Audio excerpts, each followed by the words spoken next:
Oh, and welcome to CSR Marketplace Virtual 2025. And this session is Making the Case for Strategic Investment in Social Impact to the C-Suite, sponsored by Deed. My name is Jean Metzger. I'm the Vice President of Membership, Marketing, and Communications here at ACCP, and I am so glad that you've chosen to join us today. This is the second of 9 sessions that we're doing this week that are part of CSR Marketplace Virtual. You'll see here on your screen the full schedule. Registration will stay open for each of the session up to their starting point. So please feel free to register for additional sessions. They all will be recorded and the recordings will be available next week and be available through the end of the year. Before we get started with today's session, I do want to point out a couple upcoming ACCP programs. We'll have our next members-only topical member discussion on July 10th, and the topic in July will be signature partnerships. Our webcast that will share the results of our annual CSR Insight Survey will be on July 17th, so we hope you can join us for that. Our monthly membership webinar will also be on July 17th in the afternoon. Our State of the Association meeting, which will be virtual this year, will be on August 19th. And our annual conference, where we'll be celebrating our 20th anniversary, will be held in Atlanta this year on September 15 through 17. I would like to point out that the early bird deadline is this Friday. So we do hope you'll be joining us in September, and we encourage you to register before the end of this week to get the best pricing. And finally, our last virtual summit of the year will be on employee engagement on November 12 and 13. We also have been out in the community this year, so wanted to point out some upcoming local events. We will be in Minneapolis on July 30th. We'll be in Boston on September 25th. We'll be in New York on October 16th, and we'll be in San Francisco in the first week of December. Please keep an eye out for announcements for dates and registration opening for these happy hour events. Finally, for those members on the line, if you are looking to learn more about everything that membership offers you, we encourage you to visit our membership page. And for those of you who may be considering membership, we would love to invite you and welcome you to our community. And we also encourage you to learn more about membership. There's a QR code on the screen. Feel free to click on that and it'll take you to more information. I also will drop my email address in the chat when I'm done, and feel free to reach out to me with any specific questions. Now for a couple Zoom logistics. We have turned on live transcript. So if you want to view the full transcript, just go to the bottom where it says live transcript and click the caret and click live transcript, view full transcript to see the full transcript. We also encourage you to engage with one another and our speakers, and please do that through the Zoom chat feature. And we also encourage you to ask your questions. Our speakers want to answer all your questions. We will be keeping an eye in the Q&A section throughout the program, so you don't have to wait till the end. So please use the Q&A feature to ask your questions. And if you see a question that resonates with you, please click the thumbs up so we upvote the questions and make sure we get to the most important ones. And with that, it is my pleasure to introduce our speakers today, Hamish Black from Deed and Patrick McNally from AllianceBernstein. Please take it away. Amazing. Thank you so much. Hello, everybody. Really excited to join and talk today about the CSR C-Suite Connection. And to everyone who's viewing the recording on a later date in the future, thanks for watching and hopefully you have a really good insights today. Really quickly, again, I'm Hamish Black. So I'm the interim head of partner success here at Deed. I'm also a partner success manager. And I've been in this space for about the last 6 years, supporting and helping to manage CSR programs from global clients, from local, large, you name it, I've probably supported those. And so I'm really excited because I've seen how impactful this type of conversation can be in the C-suite journey. And I'm here joined by Patrick, and we're going to do some quick introductions, but we're going to get a really great client perspective from Patrick in a moment. So stay tuned for that. What we're really going to be focusing on today and sort of the purpose of the session is really all about helping CSR professionals like yourselves get a really good understanding and approach to how to connect what you're doing and all the goodness and the work that C-suite or CSR is happening to the C-suite and to your leaders. So you're going to help to align social impact with what your C-suite actually care about. We're going to help you in terms of understanding how you can build compelling business-focused cases for investments and visibility to your programs. And ideally, at the end of this, hopefully you'll walk away with messaging and tools that you can use immediately with your leadership. You're going to get the full slide deck once we're done as a follow-up email. So we've got some stats that are in here that are great. And we'll kind of help you kind of starting, making connections to the leadership world. And then also too in there's some really great links to resources where we got those statistics. One of them that I really want to highlight is going to be the ACCP making the case for corporate social impact. I know Patrick's going to be speaking a little bit about that. But again, everything we talk about today, you're going to get shared out in the email. And I hope as we go through, you do take advantage of, Patrick being on here, who is living and breathing in the CSR space and had some really good success at connecting to the leadership. So you can put your questions in the chat, and we definitely are going to save time at the end to get into some good discussion because we want to hopefully be able to answer some of the direct questions like that you're facing and why you probably joined on this call today. Um, so really quickly, for myself, why am I speaking to this again? In my world as partner success for clients and managing CSR programs, I've seen it all and I've seen what works and I've seen some of the struggles. So I'm happy to give some of those examples. One of the things we always like to do here at Deed as well is kind of share, why we're in this. And often that comes back to the communities and the people that we serve. And so for me, I just like to call out one of my favorite nonprofits that I've been really connected to is OYEP, Outland Youth Employment and Employment Program. So if there's any Canadians in the world out there, I'm up in Calgary, Alberta. This is a great program to check out. And I'm going to let Patrick, you introduce yourself here, and then I'm going to steal the mic back and then give you the floor in a few more slides.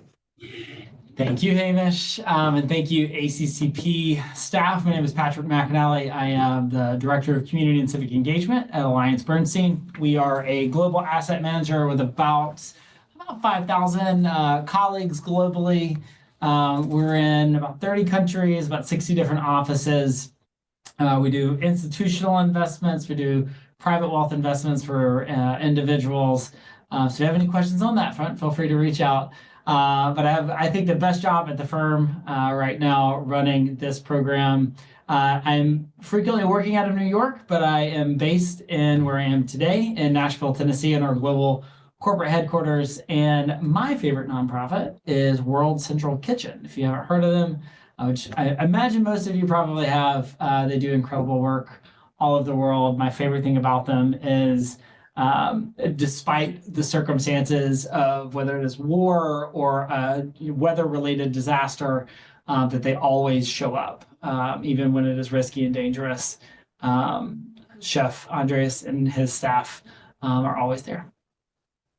Amazing. Thank you, Patrick. And I have to say, I've seen World Central Kitchen in so many CSR programs, and it is quite amazing the work that they're doing. So great call out for them.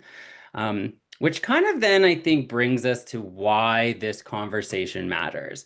CSR, I think right now, for being frank, is really facing more scrutiny than ever. Tighter budgets, reorganizations, and rising expectations, unfortunately, means that we can't rely on passion alone.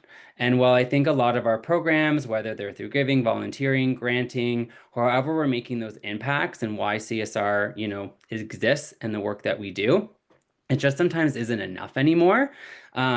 Leaders want evidence and they want outcomes. Those are two things I think that, we often struggle, and why this, webinar is so important is how do we make that connections and deliver that evidence and prove those outcomes. So even though for us on this call, those in the CSR space, we know that purpose-led companies perform better and are doing some amazing work.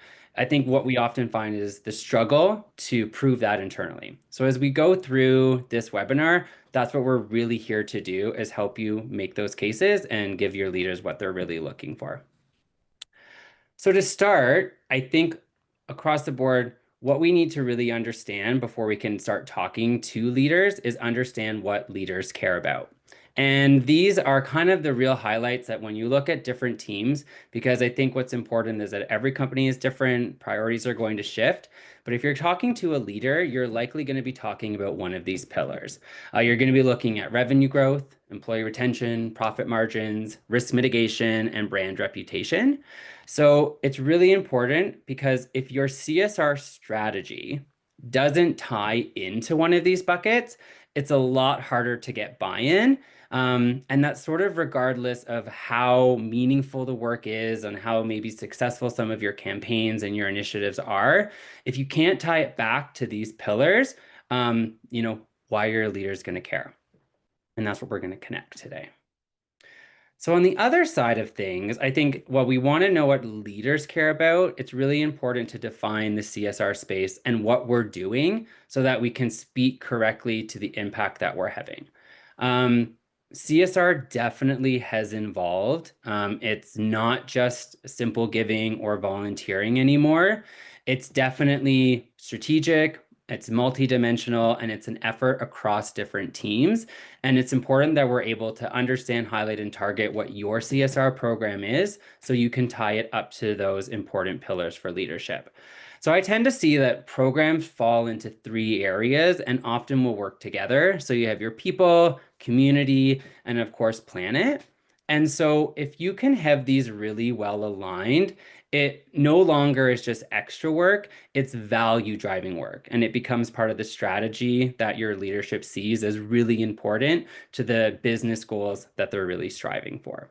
So we're going to really work today on connecting your CSR to those main goals. So mapping together is kind of, I know, just really quick here, we live in two worlds and we're trying to bridge them together. So this chart sort of just shows where CSR can influence those real business goals, and we're going to speak more to this. But for example, I think, we look at, retention. Well, through ERG's purpose-driven culture, we have so many data points that can go back to, we aren't just doing great things for our employees, we're actually helping keeping employees in our company. Profit. I think, when we look at profit and money, often CSR is seen as an expense because we're giving money away. But again, if we're actually looking at where the ROI is, we can see that we're actually bringing profit back into the company because the work that we're doing is actually boosting productivity, it's increasing brand trust, and it's actually engaging customers who are really seeing and aligning to companies that are sharing the values that are important to them as consumers. So we're going to go through these C-suite goals and talk about how you can leverage to make a business case behind each of those. So what I'm going to do, I'm going to keep you on. Patrick's going to come in a few short slides to speak about how he's been doing this in his role. But I want to give some examples of how we need to shift from the feel good, and not that that's not feel good is not important, but how do we turn that into things that are actually going to resonate with our leaders? So I'm going to speak to some of the things that I often hear clients, currently speaking to their leadership. And on the screen, you're going to actually see how we can shift it to align it to something that actually really connects to where leadership is going to be focused. So we've got different types of leaders as well. So CEO, the big boss, the ones who, want to know about programs, especially if you're making decisions for the long run. Oftentimes what we bubble up to the CEO, I hear, is we had really great program engagement and a lot of employees participated. We ran a volunteer campaign on the ground with this really great, nonprofit. And that all feel good. But what we need to be saying things to our CEO are things like, our customers expect us to act with purpose. And it's proven. We have so many data points behind this, but a great one I love here, 71% of consumers prefer to buy from companies aligned to their values. So if you're going out and you're doing a really good campaign and you have a really great volunteer event with the local food bank, that does feel great. But what you're actually doing is you're showing your customers that as a company, you are aligning to their values and you're connecting them to your business. So it's a shift in not just feel good, what did we actually do and why do you need to care? Another example, In the human resource world, again, CHROs, they might be different directors, organizers, but oftentimes we just talk about, we've done this really great thing and we had, say a Pride event in June and we had a really great turnout from our employees. Why does that matter? You need to shift to start, making sure that human resource officers know that social impact increases employee engagement and retention. And I love this stat here. Employees who feel that the company gives a sense of purpose are 4 times more likely to stay. So all of a sudden, that really great on-site Pride event that had, 50% turnout is helping you with this bottom line of making sure that your employees feel engaged and are more likely to stay. CFO, I think this comes up, and I'm sure Patrick, you'll be able to speak to the finance world. Oftentimes, again, CSR, it's giving money, it's giving time, it's giving checks, and it can almost seem like a drain. But what we need to make sure is that we're saying those bold statements. Companies leading with corporate purpose outperform peers financially. So again, this stat here, 58% higher revenue than peers in 2023.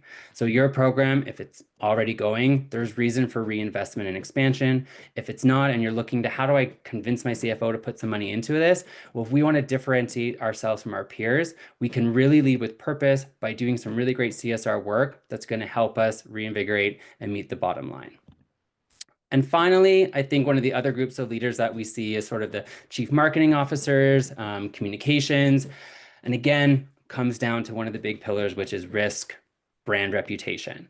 Oftentimes, I think I see CSR program admins and owners getting concerned about vetting and also about, like, oh, we're working with, nonprofits and communities, and that could be risky.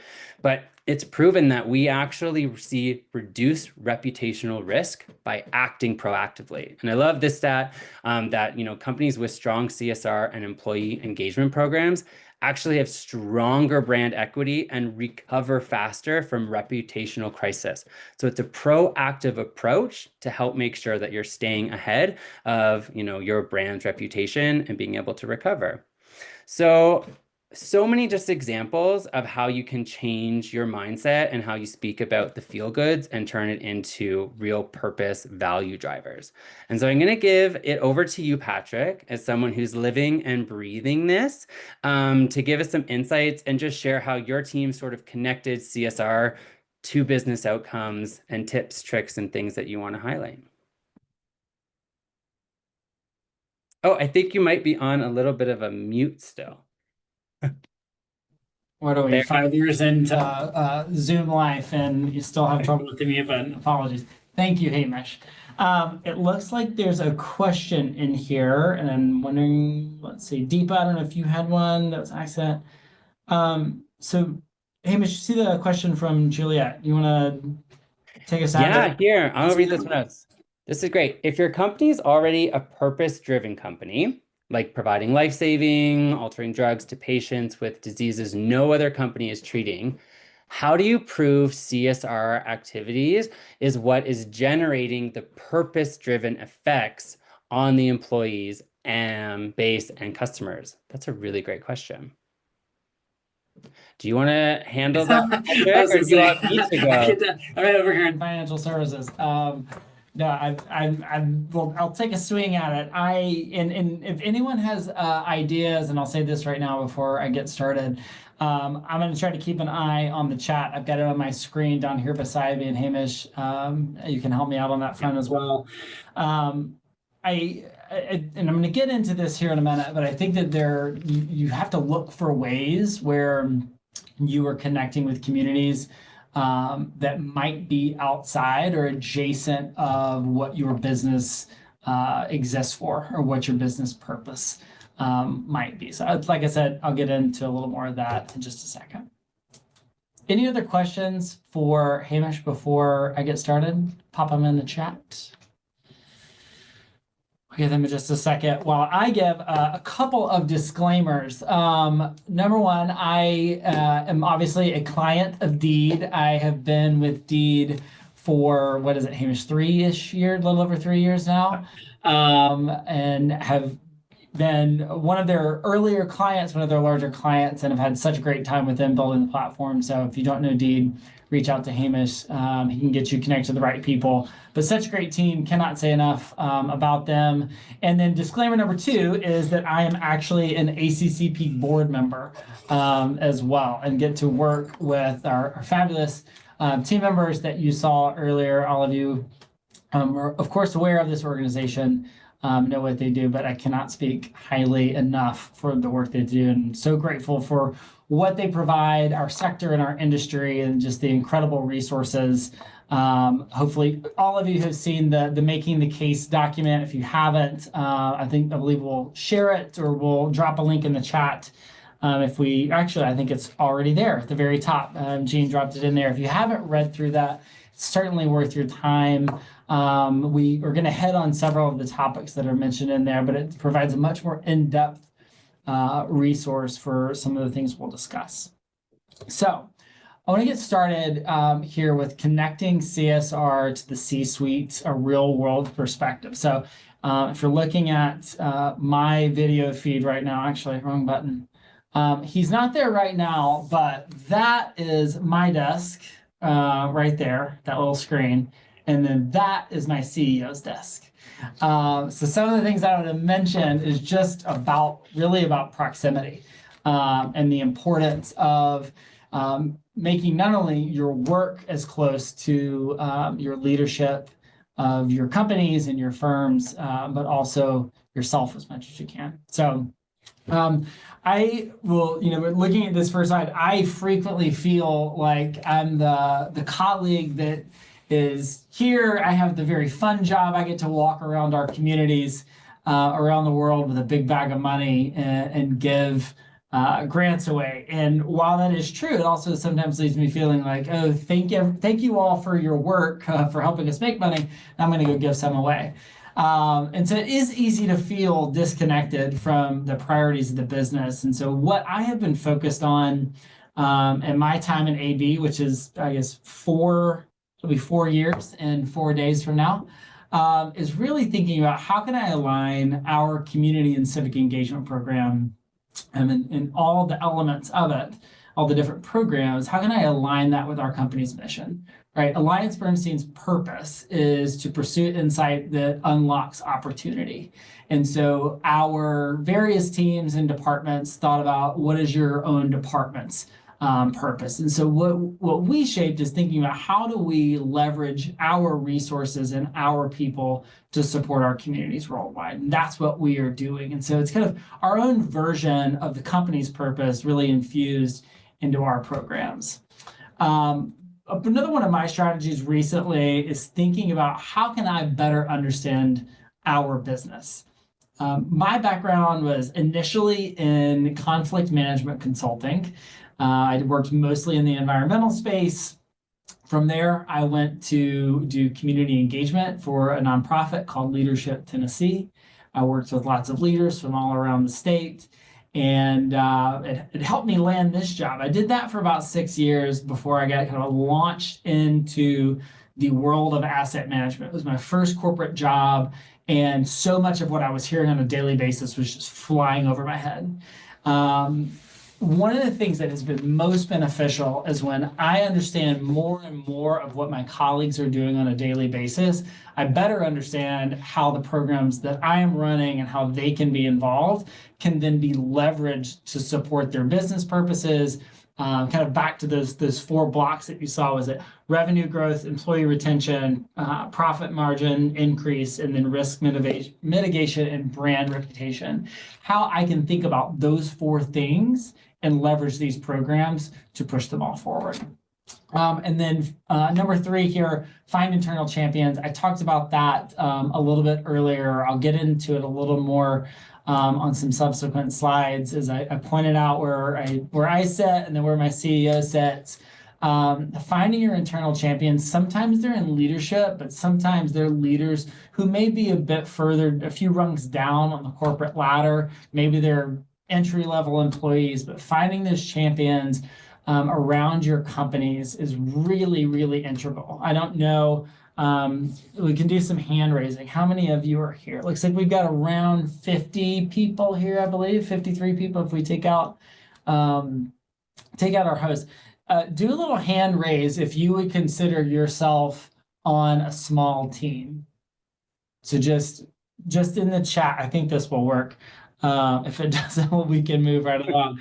But I am on the small team. For a while, for about 2 years, I was a team of one running our programs globally. And so leveraging others and bringing others and enrolling them in your work is a really, really critical tool for helping not only get the work done, but to help more and more people understand what you're doing.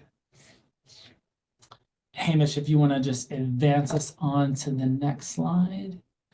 Okay, so the tools to make the case. So data is really big. I'll preface this with just saying we switched, AllianceBernstein in 2024, made the formal switch to a trust-based philanthropy model. So that's really great. If you don't know what trust-based philanthropy is, Google the Trust-Based Philanthropy Project. Lots of great information there. It's excellent for nonprofits. It makes my job easier in a lot of ways, but it also makes data and metrics maybe a little more nebulous, certainly more qualitative over quantitative. We can get that information when we want to, but it becomes the data I'm looking for tends to be a little more internal, right? Because I'm finding those partners that I trust. I'm finding that they're aligned with our funding priorities. We give them their funding, and then I'm really focused on what those 4 blocks we talked about earlier, and then how do we see our employees engaging. And so I have engagement rates around 25%. So roughly of our 5,000 employees, we got 25% of them actively engaged in our volunteering programs, which is once per year at the very minimum.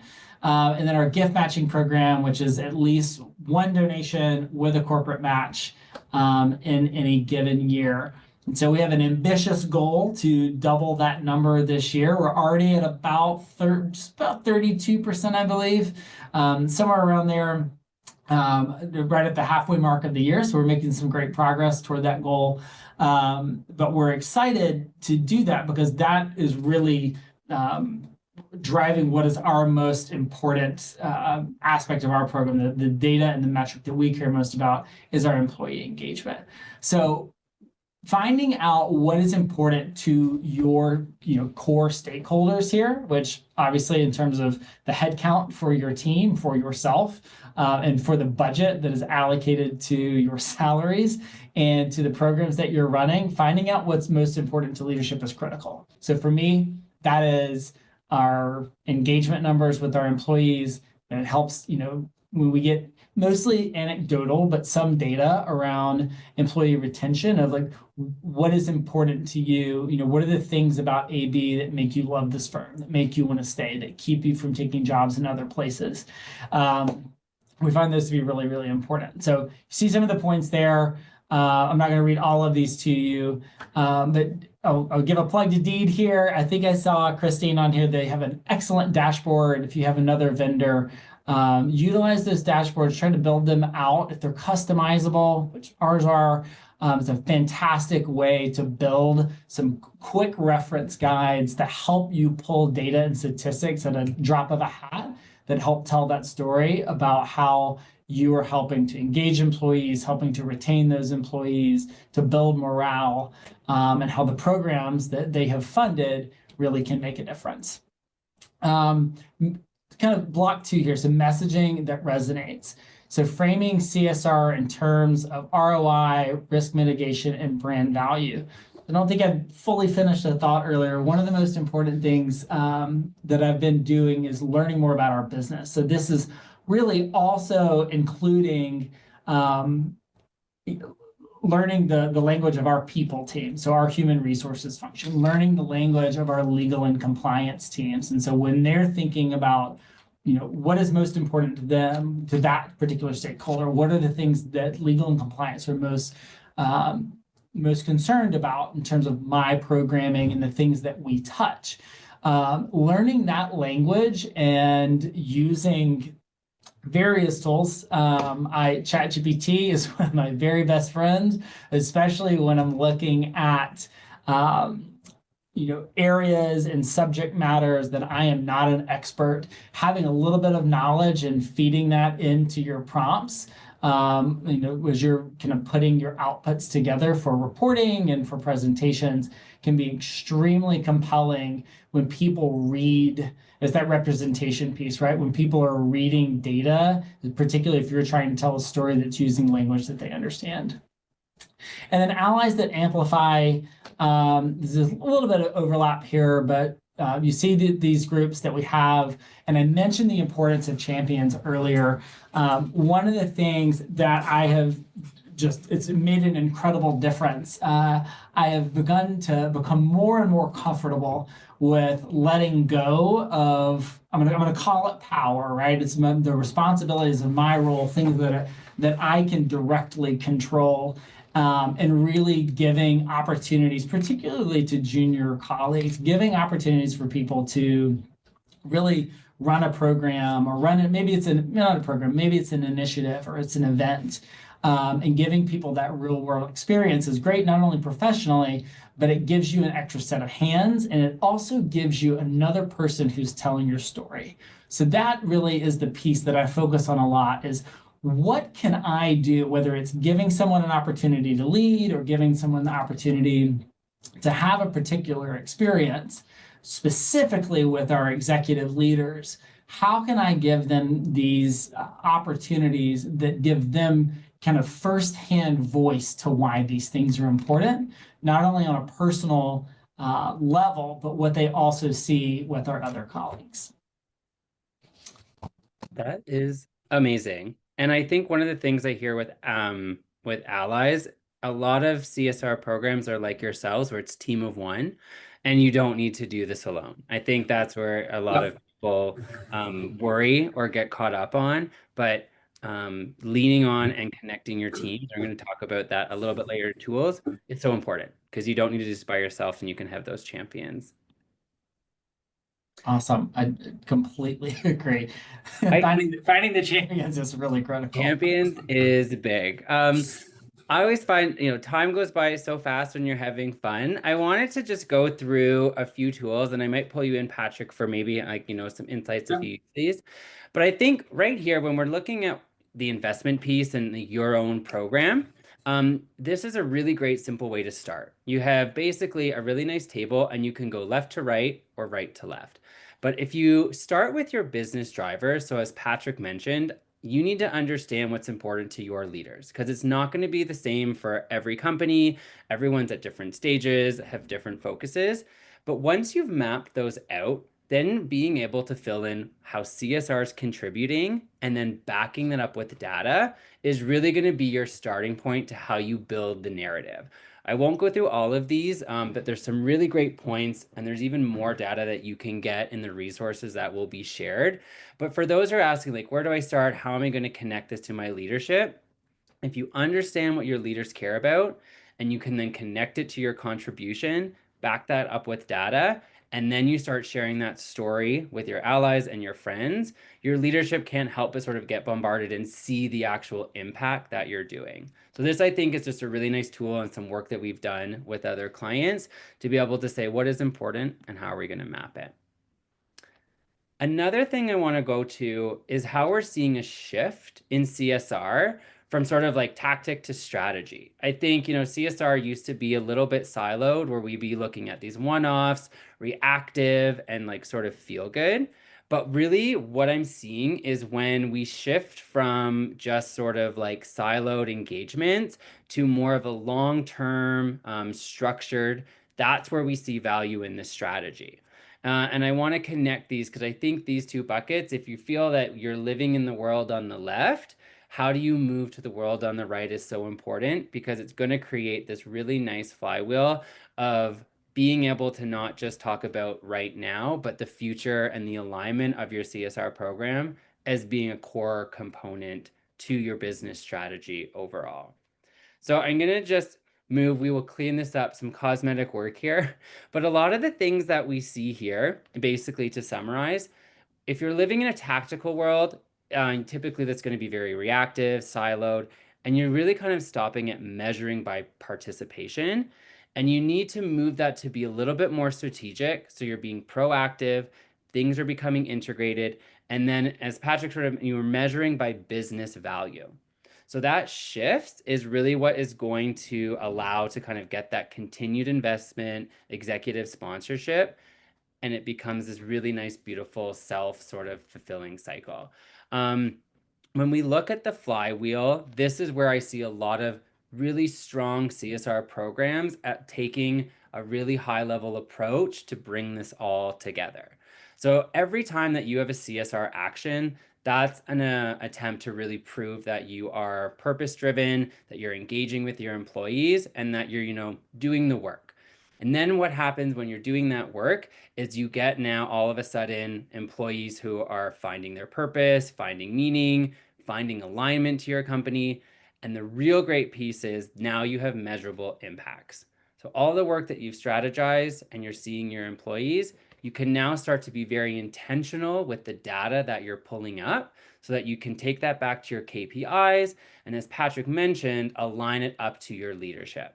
So now all of a sudden, through strategy and this leadership alignment, this is where you start to build that buy-in. They start to see culture not just as a nice to have, but as a must have. And those metrics are actually helping drive decisions. And when that all comes together, you see new funding, the visibility, and program growth. Patrick, kind of speaking to what you've seen, would you say that anywhere on this flywheel is either has been a hard point for you, or has been like a focus where it's like, if you take one thing off, the wheel kind of crumbles? Yeah, so I think all of them can be challenging in different ways, and really what type of program you're running, what's important to your company, what's important to your leadership, really determines what's easy and what's difficult. So we just had a question, Gene. Thank you for popping this up. So I'm going to link it because this is kind of the challenging piece for me right now. So the question is, what data are you using to back up your impact when engaging in trust-based philanthropy, really outside of employee volunteerism? So I don't think I can see who this came from, but whoever asked this, thank you for the question. It's a very good one. It's what I struggle with. So Hamish, to your question, measurable impact. Obviously, we have this many employees from these various business units volunteered this many times or this many hours. Here was our engagement score, for the quarter or for the year. Those are really the quantifiable things that I can give. Beyond that, in trust-based philanthropy, it's really about storytelling. And so figuring out, and this is really where trust-based philanthropy comes into play, is and why it's supposed to work is you're supposed to really be in relationship with your community partners, right? If you're, again, challenges of a small team, it can be very difficult to have lots of conversations because you're just constantly in meetings or on Zoom talking to people. But those conversations and one of the things that I try to help my manager and help our executives understand is it's really important for me to be in the community and to be in partnership with our organizations that we support, because that's where I get those stories of, when you gave us this trust-based grant that was unrestricted, we used it to do this thing that really transformed our program or made this big difference. And it's those stories, and a lot of times they are anecdotal, but they can be extremely compelling to leadership when you help frame it in why funding these programs and showing executive support is really important. Love that. And looking at the time we have gone through, and we definitely want to save time for questions, discussion. Next slide, and you will get the slides as part of the follow-up in the email. So all those data pieces and some of like the tips and tricks for tools will be there. But we'd love to open it actually up to all of you who are participating today, and maybe share what you find your biggest challenges are when making the case, because typically we learn you're not alone, and it's probably things that others have dealt with or that we can have some insights to. So we'd love to kick off with that question. But of course, if you have other questions outside of this, we really would love to hear that and give some time for it. Again, thank you so much, Patrick, as we open it up to questions. We will, again, on our slides, I'm sure Patrick will be open to emails to learn and how you too can become an expert in this space and really be able to help make those connections with your C-suite and build out your program. But again, thank you so much. I'll pass it over for questions, and this will be hopefully something that everyone will take away with some great insights. I'll add you one question while participants can ask theirs in the chat or in the Q&A. So how do you balance making the business case while staying true to the communities you want to serve? That is such a good one, and something that I think I've seen a lot with clients that I've supported where there might be a bit of a tug of war. I always feel though that the business case and the community impact don't really need to be in competition and actually can be strategies rooted in like a mutual value. So at Deed, like we always encourage clients to sort of start by asking like, what are the real needs of the community? Because that is really what CSR is at the core. And then move that along to how your company resources, your people, your skills, your reach, how can those genuinely help? Because if that is how you're rooting decisions and the work that you're doing through your CSR programming, it's going to naturally be an authentic sort of community-driven partnership. And then you can take those and you can measure them. They're going to be meaningful and you can align them right back to business values. So trust, employee retention, market relevance, all of those kind of big four pillars that we talked about. If you are rooting your CSR in that place of authentic, do good, feel good, when it's done right, it kind of moves away from an either or, and it really is a both and. So I think, you don't have to sacrifice one for the other. It's kind of about those opening slides of what are we doing that is meaningful, that we can really connect up to leadership and prove that, it actually is having that business value. So never sacrificing one for the other, I think is my key. Patrick, you might have another one. No, I think that's great. I'm looking at the Q&A, and I'm gonna take a shot at a few of these while we still have a couple of minutes. So, Katie Stringham is asking, our C-suite is very supportive for dollar for doers, but less supportive for their grant giving programs. They don't see the value there. It really depends on what your company does. Is there a business case that you can make for it? I would lean into that. And if there's not really a business case, why the visibility is important or the brand reputation is important, then I would lean really heavily into employee engagement, retention, morale. We have a fun job at our companies, right? So thinking about how you can leverage grant giving and the engagement with those partners for your employee purposes, if you will. So reach out to me. I'm happy to chat with you a little bit more about that.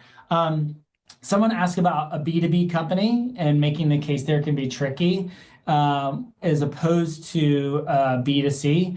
I would say that the same might be true, right? Is there a case that other businesses, like could you win business? Could you gain clients from companies where this type of work is really important? That's just maybe something if you haven't run that down, is there an answer? Is there a potential yes at the end of that?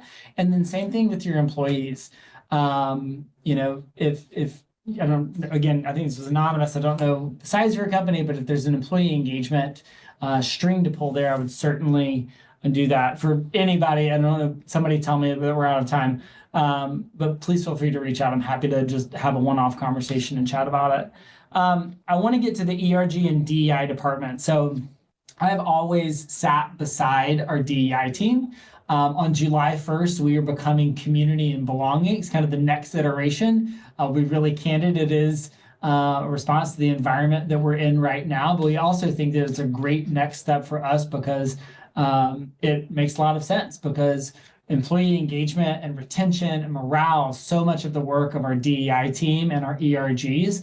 And we're really just finding ways that we take our philanthropy and our volunteering and our board participation programs and really infuse them with that work. So I think that there's a lot of partnership and synergy opportunity between those two functions.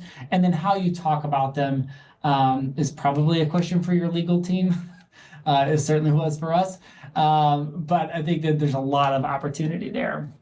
And then thank you for the question on how can you make a case for CSR activities during difficult economic times, particularly when your company is going through layoffs and struggling to meet financial targets.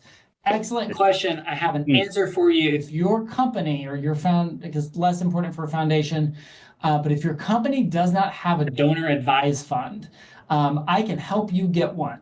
One of my goals by the end of 2024 was to basically have my program funded for grants and anything that legally can be paid through a donor advised fund. So 95% of our program is to have money stocked away that would get us through about at least 2 years of funding. So once you put money in a donor advised fund, it is the legal property of that fund administrator. So it is no longer on your company's books. So then all you really have to worry about is protecting your own salary and your own headcount.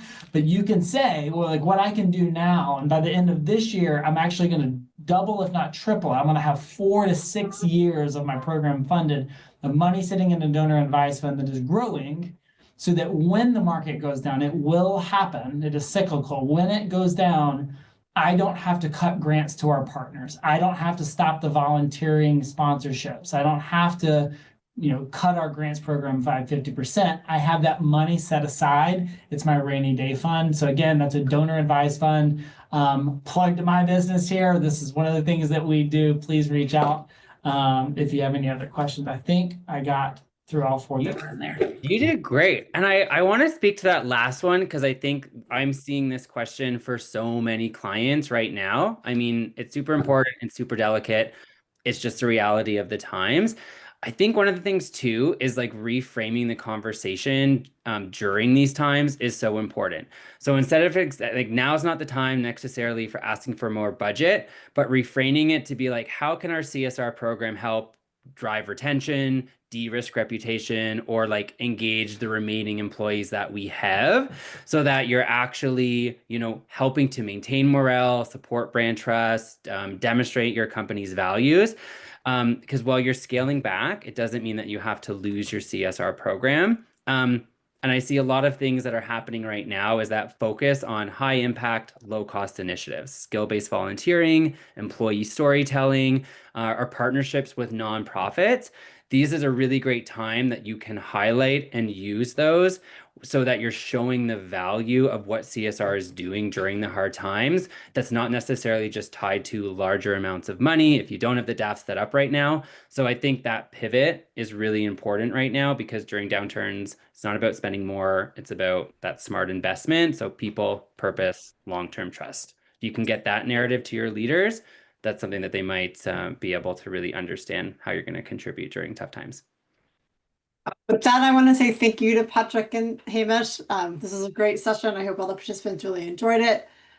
Please, before you log off, there is a link to our very, very short session survey. Please take it really quickly. Your feedback really matters to us.